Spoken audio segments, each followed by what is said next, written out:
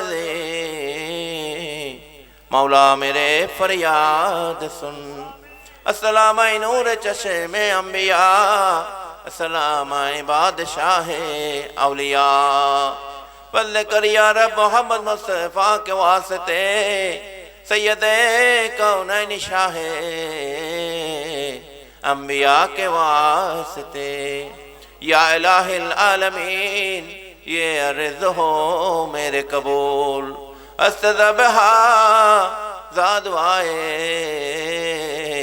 मुस्तफ़ा के वास्ते दूर कर रंजी दिली है सख्त मुझे को बेकली उशाए सिद्दीक अकबर बसफा के वास्ते बारगाह याली में तेरे ये मेरे इल्तिजा हल मुश्किल हो बहल मुश्किल कुशा के वास्ते बुलबुल बाग मदीना कुर्रतुल ऐने रसूल या नबी फातिमा खैरुन निसा के वास्ते दे खुशी दिल को मेरे सर सकते कर नखले मुराद उस हसान खसगर साहिब लवा के वास्ते हर तरफ से फौज गम ने आंखें गिरा है मुझे दे पना या रब शहीदे करबला के वास्ते मूसा का आज़म तकियो और कियो अस्करी और इमाम महदी पे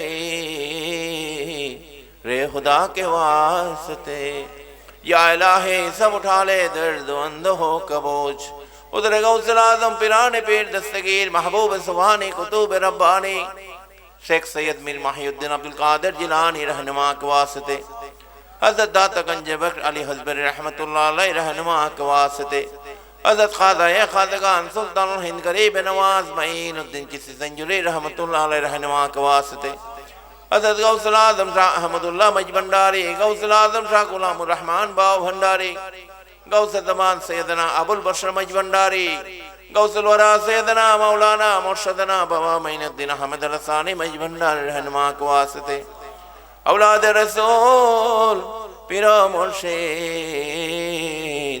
रहनुमा के वास्ते अपना नबी रिश्कते मोदर राखियो आबाद खुदी के मिठाए जनो या मौला पाई जनो अपना अरशाद या रब्बुल आलमीन या रहमान रहीम या अल्लाह के आदिवादी ज़मीने अब्दुल अव्वल शाह रहमतुल्लाह अलैहि এবং খলিফা আব্দুর রহিম আল মজবন্ডারের ফাতিহা শরীফ উপলক্ষে এই আয়োজনকে কবুল করে নেন।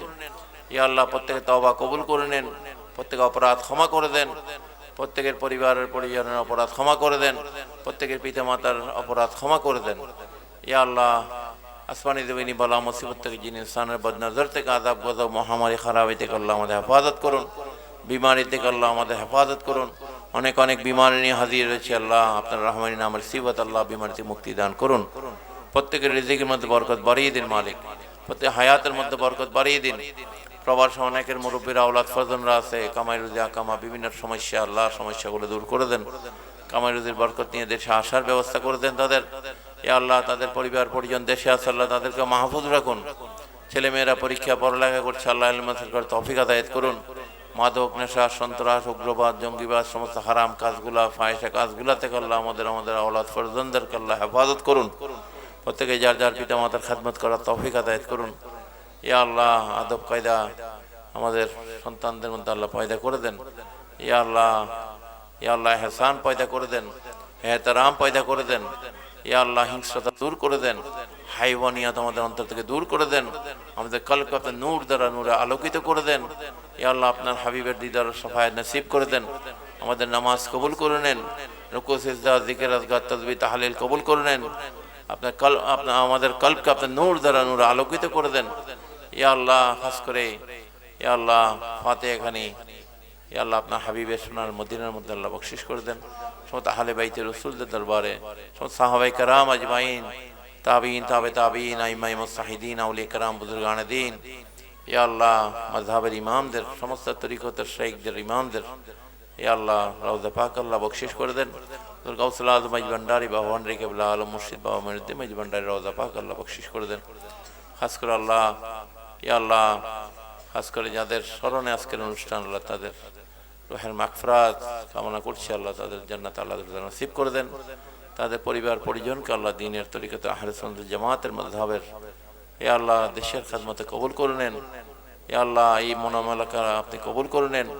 এখান থেকে মানবিক মানুষ তৈরি যেন হয় আল্লাহ, মানবিক মানুষ, আপনার ইনসানে কামেল, ইয়া আল্লাহ, ভালো মানুষ, আলোকিত মানুষ তৈরির এই কারখানা, ইয়া আল্লাহ, এই পাঠশালাকে আল্লাহ কবুল করে নেন।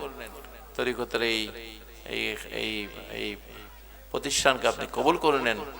আত্মশুদ্ধির এই প্রতিষ্ঠানকে কবুল করে নেন। এটার সাথে যারা সম্পৃক্ত আছে, এলাকাবাসী, এলাকার লোকজন, তাদেরকে আল্লাহ কবুল করুন। ইয়া আল্লাহ, মানুষের অন্তর থেকে হিংস্রতা দূর করে দেন, হাইওয়ানিয়াত দূর করে দেন। ইয়া আল্লাহ, দানবীয় এই সমস্ত কর্মকাণ্ড দূর করে দেন। ইয়া আল্লাহ, আমাদের বাংলাদেশের সমৃদ্ধি কল্যাণ বাড়িয়ে দেন, এদের ফসলকে বৃদ্ধি করে দেন, মানুষের ঘরে ঘরে অভাব দূর করে দেন। ইয়া আল্লাহ, সমস্ত আন্তর্জাতিক ষড়যন্ত্র, দেশীয় ষড়যন্ত্র থেকে আমাদের দেশকে হেফাজত করুন। ইয়া আল্লাহ, এই দেশের স্বাধীনতা সার্বভৌমত্বকে হেফাজত করুন। যারা এদেশের জন্য জীবন দিয়েছে, ইয়া আল্লাহ, স্বাধীনতার জন্য, ইয়া আল্লাহ, এই বিজয়ের মাসের, ইয়া আল্লাহ, সমস্ত শহীদানদের আল্লাহ জান্নাত আল্লাহ নসিব করে দেন। ইয়া আল্লাহ, সমস্ত দেশপ্রেমিক সবাইকে দেশপ্রেমিক হিসেবে কবুল করে নেন। দেশের প্রতি মহাব্বত, ভালোবাসা তৈরি করে দেন। ইয়া আল্লাহ, সমাজের জন্য, দেশের জন্য কাজ করার প্রত্যেকে তৌফিক আদায়াত করুন। ইয়া আল্লাহ, খাস করে খলিফা আজাদ মাইজ ভান্ডারী, তাকেও খেদমত করার আল্লাহ তৌফিক আদায়াত করুন। তার আওলাদ ফরজান, তার ভাই বন্ধু সবাইকে আল্লাহ কবুল করে নেন। যারা আজকে খেদমতে অংশগ্রহণ করেছে, ইয়া আল্লাহ, আজকের মাহফিল, আল্লাহ তাদের খেদমতকে কবুল করে নেন। ইয়া আল্লাহ, খাস করে প্রত্যেকে আল্লাহ আপনার মুমিন বান্দা বলে কবুল করে নেন। রব্বানা তাকাব্বাল মিন্না ইন্নাকা আস-সামিউল আলিম ওয়া তুব আলাইনা ইয়া মাওলানা ইন্নাকা আত-তাওয়াবুর রহিম। রব্বানা লা তুযিগ কুলুবানা বা'দা ইয হাদাইতানা ওয়া হাব লানা মিন লাদুনকা রাহমাতান ইন্নাকা আনতাল ওয়াহ্হাব। অনেকেই বিদেশে যাওয়ার আশা করে আসছে, আল্লাহ দোয়া চাচ্ছে, আল্লাহ তাদের ইয়া আল্লাহ দিলের তামান্না পূরণ করে দেন। অনেকে বেকার রয়েছে, আল্লাহ বেকারত্ব দূর করে দেন। অভাবগ্রস্ত, ঋণগ্রস্ত আছে, আল্লাহ অনেকেই আল্লাহ ব্যবসা বাণিজ্য করছে, আল্লাহ তাদের অভাব দূর করে দেন। ইয়া আল্লাহ, বেকারত্ব থেকে মুক্তি দান করুন। ইয়া আল্লাহ, তাদের কর্জ থেকে আল্লাহ মুক্তি দান করুন। ইয়া রাব্বুল আলামিন, ইয়া আল্লাহ, প্রত্যেককে আল্লাহ দিন ও দুনিয়া দোজাহানে মালিক সরফরাজি দান করুন। দুনিয়া আখিরাত আমাদের ইজ্জত সম্মান দান করুন, ধন দৌলত দান করুন। ইলমে যাহির, ইলমে বাতিন, শারীরিক মানসিক শক্তি মজবুত করে দেন। ইয়া আল্লাহ, ইয়া রাব্বুল আলামিন, আপনার রহমত নিয়ামত দ্বারা আমাদের ভরপুর করে দেন। সূরা ফাতিহা শের পড়ুন। আমরা বিসমিল্লাহির রহমানির রহিম। আলহামদুলিল্লাহি রাব্বিল আলামিন আর রহমানির রহিম মালিক ইয়াউমিদ্দিন ইয়্যাকা না'বুদু ওয়া ইয়্যাকা নাস্তাঈন ইহদিনাস সিরাতাল মুস্তাকিম সিরাতাল লাযিনা আন'আমতা আলাইহিম গায়রিল মাগদুবি আলাইহিম ওয়ালাদ-দাল্লিন আমিন।